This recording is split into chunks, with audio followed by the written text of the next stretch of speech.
बिस्मिल्लाहिर्रहमानिर्रहीम अस्सलाम वालेकुम जी। मैंने में सुफ़ियान इकराम। तो आज की वीडियो में हम देखेंगे कि जब आप एक वर्डप्रेस को सेटअप कर लेते हैं तो उसके बाद वो कौन सी बेसिक सेटिंग्स हैं जो आपने सबसे पहले करनी है अपनी वर्डप्रेस के ऊपर। तो टाइम वेस्ट किए बगैर चलते हैं स्क्रीन पे।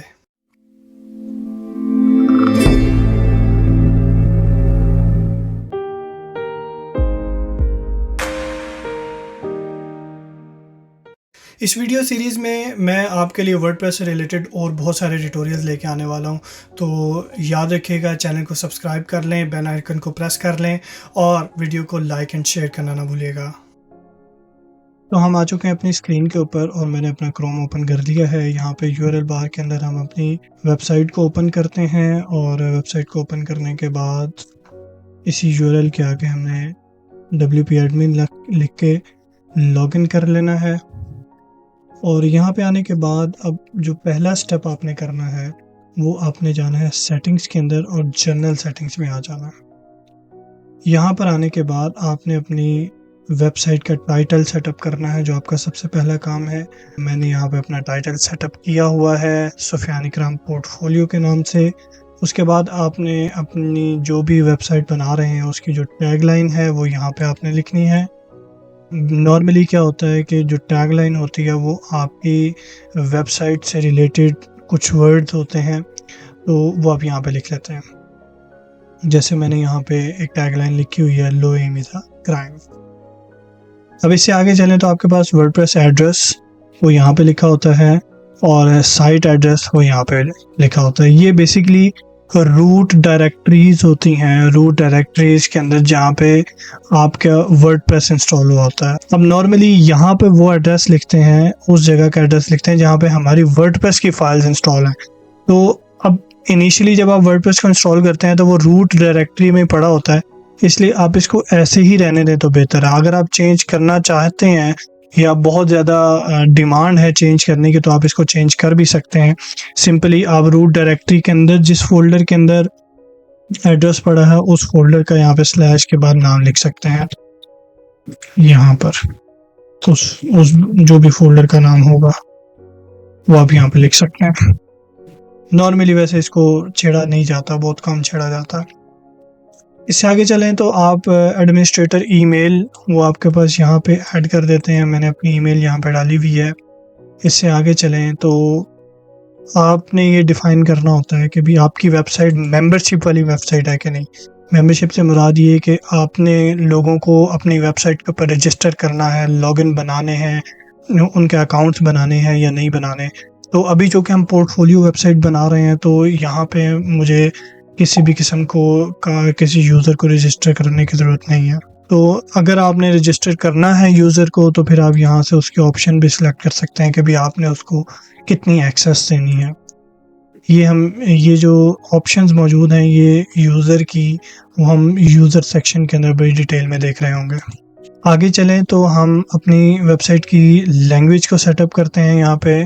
तो नॉर्मली हमारी वेबसाइट जो है वो इंग्लिश में स्टैंडर्ड चल रहा है।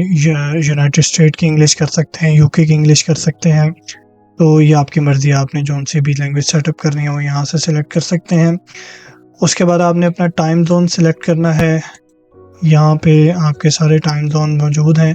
आपने अपना नियरेस्ट टाइम जोन सिलेक्ट करके यहाँ पे इस ऑप्शन को बंद कर लेना है। आगे चलें, आपने अपना डेट का फॉर्मेट सेट कर लेना है, टाइम का फॉर्मेट सेट कर लेना है। अच्छा, अब अगर आपको ये फॉर्मेट से रिलेटेड अगर ज़्यादा नहीं पता चल रहा तो ये उन्होंने साथ साथ हेल्पिंग लिंक्स भी दिए हुए हैं जिसकी वजह से आपको वो सारे के सारे फॉर्मेट्स एक्सप्लेन करते हैं कि भाई ये आई का क्या मतलब है, डी का क्या मतलब है, JS, ये तमाम के तमाम उन्होंने कुछ एग्जांपल्स भी बना के ये सारी दी हुई हैं। तो आप ज़्यादा डिटेल में इसको समझना चाहते हैं तो आप यहाँ से भी इसको देख सकते हैं। ये सब कुछ करने के बाद आपने अपना week starting date, normally Monday होता है, इसको आप बाय डिफ़ॉल्ट ही ये ऑप्शन मौजूद होती है, आपको छेड़ने की ज़रूरत नहीं होती है। अब ये तमाम के तमाम चेंजिंग जो हमने की हैं ये तब तक इम्प्लीमेंट नहीं होंगी जब तक हम सेव चेंजिंग के बटन पे क्लिक नहीं करेंगे।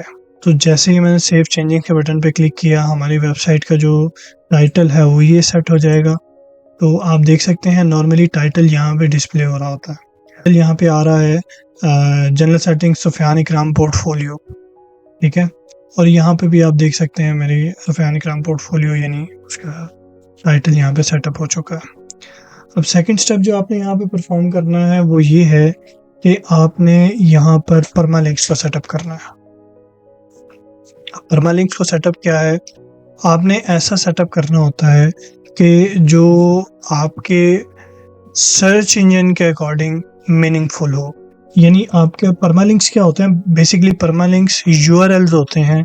यानी आपकी जो वेबसाइट का मेन यूआरएल है, उस मेन यूआरएल के बाद जो आपने अक्सर देखा होगा कि डिफरेंट पेजेस खुलते हैं तो यूआरएल चेंज होता जाता है। तो वो यूआरएल्स का जो स्ट्रक्चर है वो परमालिंक कहलाता है, या परमालिंक स्ट्रक्चर हम यहाँ पे डिफाइन करते हैं। तो प्लेन से मुराद ये है कि आप ऐसे पी के बाद रैंडम ऐसे हर एक पोस्ट को डिफरेंट नंबर्स असाइन हो जाएंगे, तो हर एक नई पोस्ट के ऊपर नया जो रैंडम नंबर है वो यहाँ पे जनरेट होकर डिस्प्ले हुआ करेगा। इसी तरह आप अगर ये सेट करते हैं तो आपकी हर पोस्ट की जो ईयर है वो यहाँ पे डिस्प्ले होगा। ईयर के बाद उसका मंथ और फिर डेट और फिर उस पोस्ट का नाम डिस्प्ले होगा। तो एक फॉर्मेट हमारे पास ये है कि जिसमें हमारा डे और नेम डिस्प्ले हो रहा है। उसके बाद आगे चलें तो हमारी पोस्ट के अंदर हम ये भी सेटअप कर सकते हैं कि सिर्फ जो है आपका मंथ और नेम आए, तो आपके पास ईयर मंथ तक की आपकी डेट आ जाएगी और आपके पास पोस्ट का नाम आ जाया करेगा। इसी तरह आप न्यूमेरिक की बात करें तो न्यूमेरिक में नॉर्मली आपके पास रैंडम नंबर्स आ जाते हैं जो कि हर एक डिफरेंट पोस्ट को असाइन हो रहे होते हैं।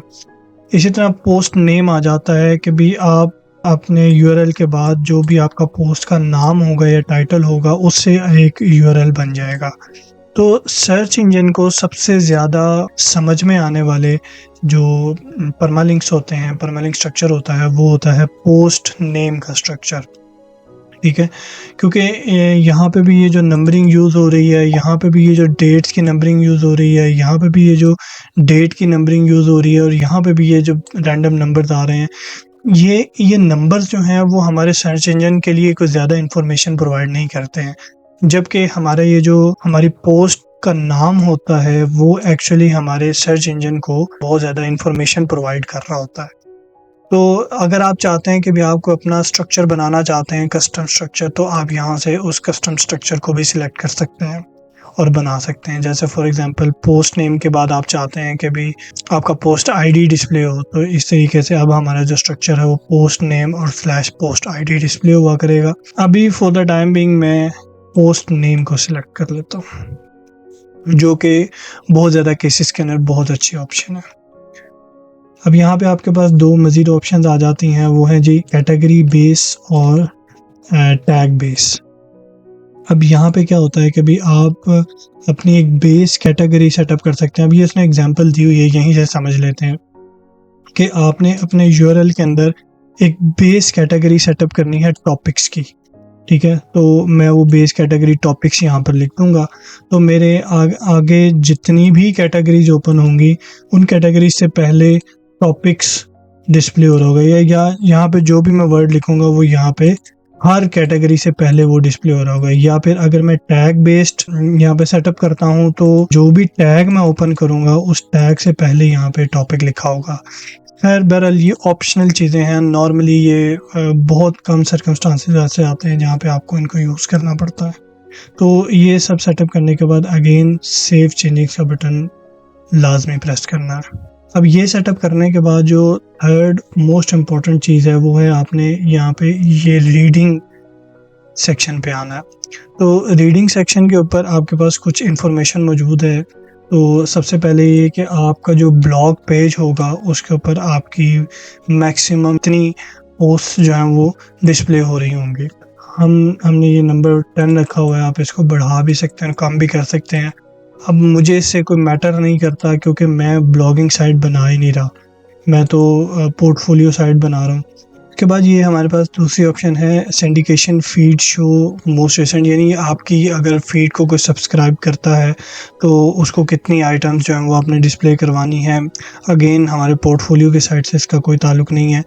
अब यहाँ पर आपकी जो एक पोस्ट है वो आप जब ओपन करते हैं तो वो फुल ओपन होनी चाहिए या एग्जर्प यानी उसका कुछ पार्ट डिस्प्ले होना चाहिए। तो वो आप ऑप्शन यहाँ पे सिलेक्ट कर सकते हैं। एग्जर्प करेंगे तो सारी की सारी पोस्ट का टेक्स्ट जो है वो डिस्प्ले नहीं होगा।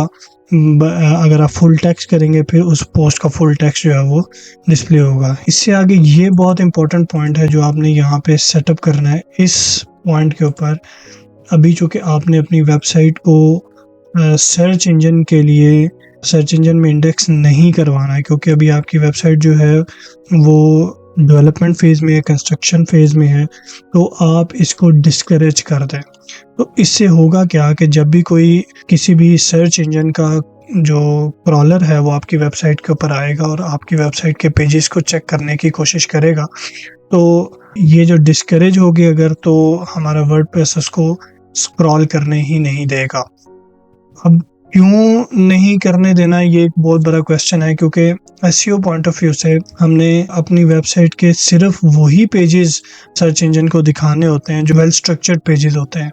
तो अभी चूँकि कंस्ट्रक्शन टाइम के अंदर हम बहुत सारे फजूल किस्म के पेजेस बना रहे होंगे और हम नहीं चाहते कि हमारे जो सर्च इंजन है वो उन पेजेस को अपने पास इंडेक्स कर ले, क्योंकि अगर वो इंडेक्स हो जाएंगे तो फिर सबसे बड़ा प्रॉब्लम ये आएगा कि भी हमारी जो वेबसाइट है उसकी रैंकिंग डाउन जा सकती है। तो यहाँ पे आके सबसे इम्पोर्टेंट काम जो आपने करना है वो अपनी वेबसाइट को डिस्करेज करना है।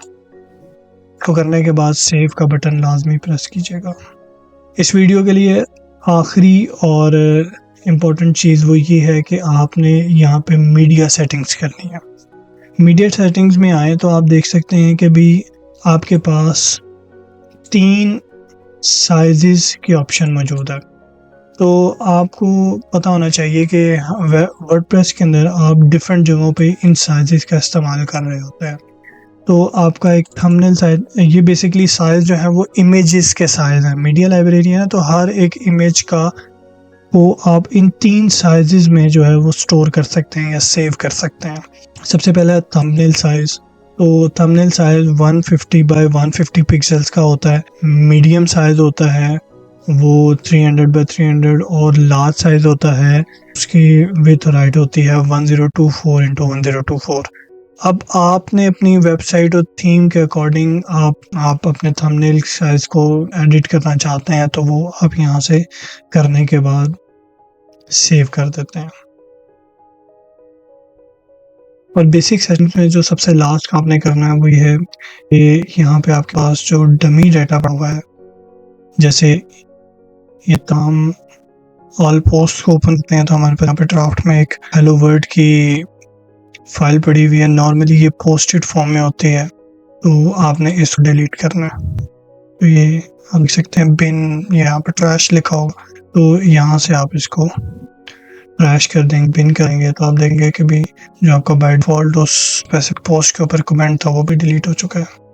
और बिल्कुल इसी तरीके से आपके पास भी पेज भी अगर पड़ा हुआ है तो आप इसको भी डिलीट कर देंगे। मैं ज़रा ऑन करके देख लूँ।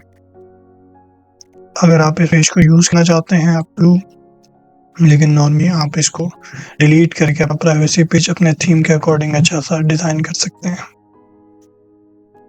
थैंक यू वेरी मच जी। अपना और अपने इर्द गिर्द वालों का ख्याल रखिएगा और मेरा यानी सुफियान इकराम का सलाम पहुँचाइएगा। अल्लाह हाफ़िज़।